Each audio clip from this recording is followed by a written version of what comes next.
একজন দাদা পাহাড় থেকে একটা অজানা ফল এনে তার নাতনিকে খেতে দেন। তিনি বিশেষভাবে বলে দেন যেন ওই বোকা ছেলেটাকে এটা না দেওয়া হয়। কিন্তু রাতে মেয়েটা কৌতূহলবশত ফলটা বের করে, আর সেই ছেলেটা কাছে আসায় দয়া করে তাকে একটা দিয়ে দেয়। ফল খাওয়ার পর বড় সমস্যা হয়। ওগুলো আসলে প্রেম/উন্মাদনা বাড়ানোর ফল ছিল। দাদা খবর পেয়ে দৌড়ে এসে রাগে ছেলেটাকে মারধর করে তাড়িয়ে দেয়। ঘুরতে ঘুরতে ছেলেটা এক বাড়ির পেছনে গিয়ে ভুল করে ডেমন মরিচ, খুব ঝাল বিশেষ মরিচ খেয়ে ফেলে। আশ্চর্যভাবে এতে তার পাগলামি কিছুটা কমে যায়। সে বুঝতে পারে এই মরিচ তার রোগ দমন করতে পারে।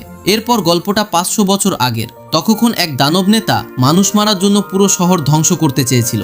তখন এক তরুণ যোদ্ধা, এই ছেলেটাই, তলোয়ার নিয়ে লড়াই করে 3 দিন 3 রাত যুদ্ধ করে তাকে হারায়। কিন্তু যুদ্ধে সে মারাত্মক আহত হয় এবং পরে পাগলামি রোগে ভুগতে থাকে।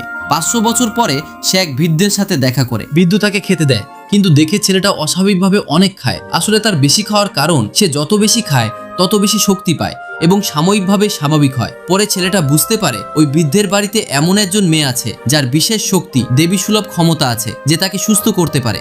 তাই সে মেয়েটিকে খুঁজতে যায়, কিন্তু বৃদ্ধ তাকে সন্দেহ করে, নাতনিকে লুকাতে চায়। তখন মেয়েটা নিজেই বের হয়ে আসে।